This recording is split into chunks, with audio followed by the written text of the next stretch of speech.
ते काकूंनी अगदी थोडक्यात ओळखलं, त्यामुळे तो वेळ मी त्यांचा घेतला. नमस्कार, मी संजय इनामदार आणि माझी आई विदुला इनामदार. मागच्या वर्षी आम्ही बाई या विषयावरती वाचन आणि गाणी सादर केली होती. तुम्ही सगळ्यांनी आमचं अगदी मनापासून कौतुक केलं होतं आणि तुम्ही दिलेल्या प्रोत्साहनामुळेच आम्ही आज नव्या उमेदीने पुन्हा आलो. आज मी एका कथेचं वाचन करणार आहे आणि त्या कथेला अनुसरून काही निवडक नाट्यगीतं आई गाणार आहे. एक नम्र विनंती, वयानुसार गाणी गाताना काही शब्द कदाचित इकडे तिकडे होऊ शकतात. अर्थात हे तुम्ही सर्वजण नक्कीच समजून घ्यालच याची मला नक्की खात्री आहे. धन्यवाद. कथेचं नाव आनंद यात्रा. दूर निसर्गाच्या कुशीत वसलेल्या रमणीय खेडेगावात सुधागड नावाची एक वाडी होती. गर्द हिरवाईने नटलेलं शेत, संत वाहणारा ओढा आणि निसर्गाच्या शांततेत गुंग होणाऱ्या पक्ष्यांचे मंजूळ आवाज या वाडीत जणू स्वर्गच उतरला होता. सुधागड हे गाव लहान असलं तरी तिथल्या माणसांच्या स्वप्नाला मात्र सीमा नव्हती. या वाडीत जन्मलेल्या आणि तिथेच आपलं बालपण घालवलेल्या कावेरी कथा या सुंदर गावाच्या कुशीत फुलत गेली. कावेरी एक महत्वाकांक्षी आणि जिद्दी मुलगी होती. आयुष्यात तिला काहीतरी मोठं साध्य करायचं होतं. तिची जिद्द नाते संबंधांमधले चढ उतार आणि आयुष्यानं तिच्या समोर उभ्या केलेल्या आव्हानांमधून ती आपला मार्ग शोधत होती. सुधागड सारख्या एका लहानशा गावातून तिची मोठ्या जगाची यात्रा सुरू झाली होती. एक यात्रा जी फक्त तिच्या स्वप्नांची नव्हे तर तिच्या स्वतःच्या ओळखीची होती. कावेरीच्या संगीत प्रवासाची सुरुवात एका जत्रेत होते, जिथे गावकरी पारंपरिक नृत्य आणि गाण्यांच्या कार्यक्रमाचा आनंद घेत असतात. कावेरी पहिल्यांदाच त्या स्टेजवर गाण्यासाठी येते. ती तिच्या सुरेल आवाजानं सगळ्यांना मंत्रमुग्ध करते. संगीत मानकमान नाटकातली नमन नटवरा विस्मयकारा ही नांदी कावेरी गायला लागते.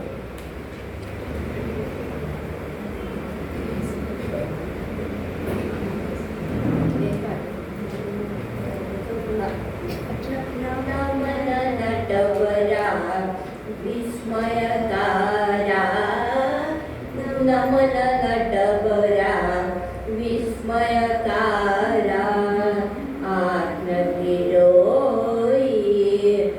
कुतूहलकरा आत्ममुदोई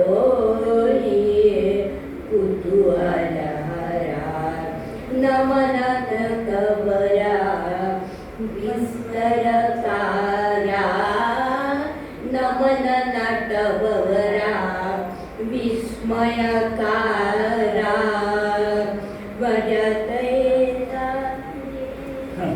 तिच्या सुरुवातीच्या यशानं तिच्या आत्मविश्वासाला चालना मिळते. आपण आता पुढचं घेऊ. तिच्या सुरुवातीच्या यशानं तिच्या आत्मविश्वासाला चालना मिळते आणि तिला आपलं स्वप्न पूर्ण करण्यासाठी दिशा मिळते. कावेरीच्या कुटुंबात एकत्रितपणाचा गोडवा होता. तिच्या आई वडिलांच्या नात्यातील प्रेम तिच्या डोळ्यासमोर आदर्श होतं आणि म्हणूनच कावेरी निश्चय करते की आपण देखील हाच आदर्श पुढे चालू ठेवायचा. कावेरीला संगीत संत कान्होबात्रा या नाटकातील एक सुंदर गाणं आठवतं. अवघाची संसार सुखाचा करीन. अवघाची संसार सुखाचा करीन अवघाची संसार सुखाचा करीन आनंदे करीन तिन्ही लोके आनंदे करीन तू दे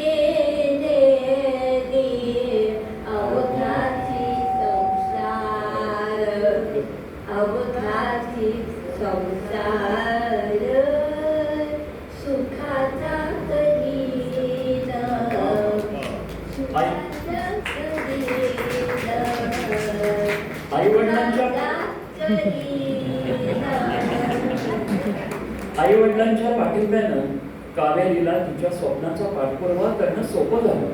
कावेरीला शहरातील एका मोठ्या संगीत स्पर्धेत भाग घेण्याची संधी मिळते. मात्र तिच्या जवळच्या मित्रमैत्रिणींना वाटतं की ती अजून तयार नाही.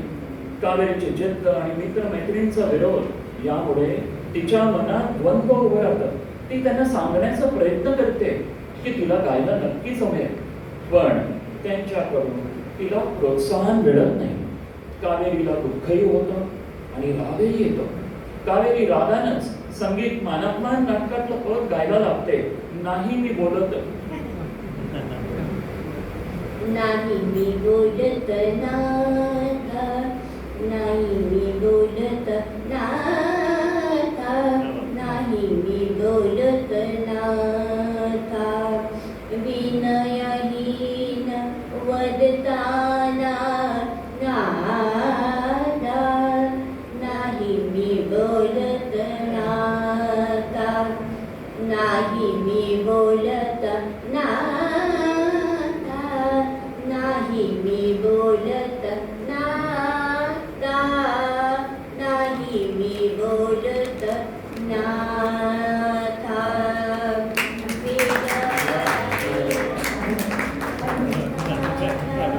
या प्रसंगानंतर कावेरी ठरवते की आता स्वतःचं भविष्य आपण स्वतःच घडवायचं.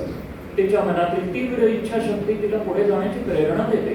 ती स्पर्धेत भाग घेते आणि बक्षीसही मिळवते. स्पर्धा जिंकल्यावर कावेरीला संगीत क्षेत्रात बरीच प्रसिद्धी मिळते. पण यशासोबतच नवी आव्हानं येतात.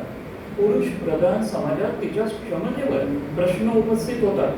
ती एकटी पडते. तिच्या लढायला साथ देणारं कोणीही नसतं. काहीशी निराश होऊन यावेळी ती स्वतःलाच सांगते, कठीण कठीण कठीण किती.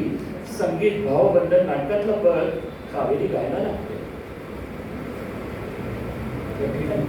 कठीण कठीण कठीण किती पुरुष हृदय पाहे, कठीण कठीण कठीण किती पुरुष हृदय पाहे, स्त्रीजाती प्रतिझटका अंत कळत नाही, स्त्रीजाती प्रतिझटका अंत कळत नाही, कठीण कठीण कठीण किती, कठीण कठीण कठीण किती.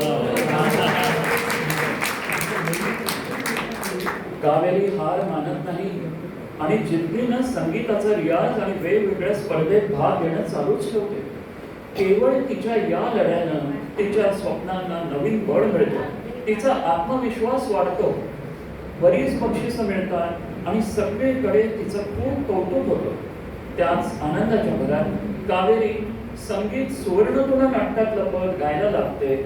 पारिजात फुलला.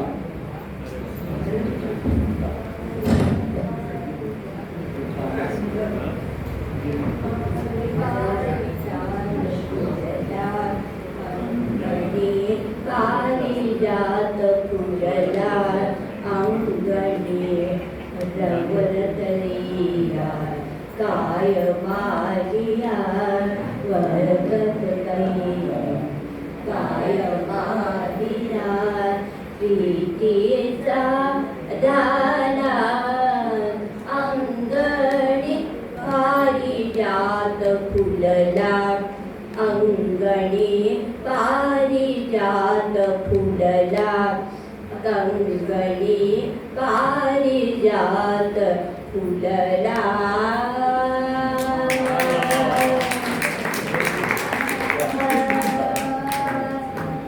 कथेचं शेवट कावेरीच्या जीवनाच्या एका नव्या टप्प्यावर होतो.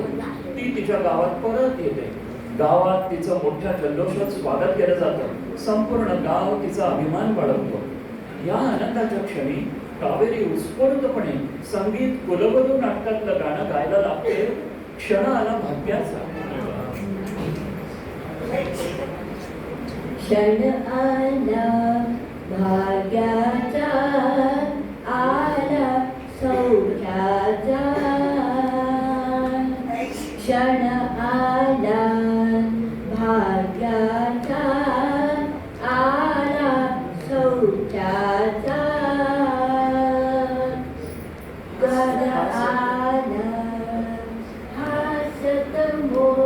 मोरे नाचत नारे हसत मोरे नाचत नारे हे मन माझे हे मन माझे हा हा हा हा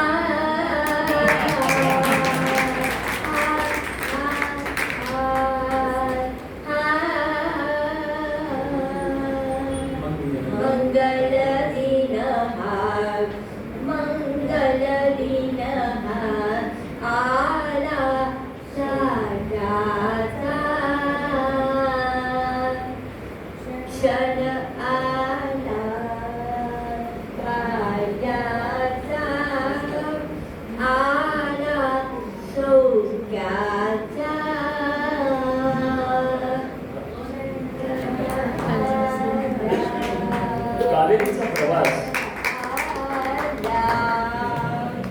कावेरीचा प्रवास एका स्वप्नाळू मुलीपासून ते एका यशस्वी आणि प्रेरणादायी व्यक्तीपर्यंतचा होता, की जी कथा संघर्ष, समर्पण आणि स्वप्न साकार करण्याच्या जिद्दीचा आदर्श बनते.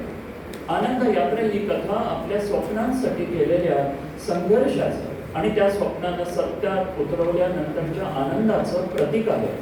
प्रत्येक गाणं या प्रवासाला अधिक सुंदर आणि समृद्ध करतं. आत्मविश्वास आणि जिद्द असेल तर काहीही अशक्य नाही. प्रत्येक महिलेसाठी कौतुकाची गोष्ट आहे ही, आणि म्हणूनच येणाऱ्या आंतरराष्ट्रीय महिला दिनानिमित्त ही कावेरीची कथा नक्कीच प्रेरणादायी ठरेल. सर्व महिलांना येणाऱ्या महिला दिनाच्या खूप खूप शुभेच्छा, आणि पुरुषांना देखील धन्यवाद.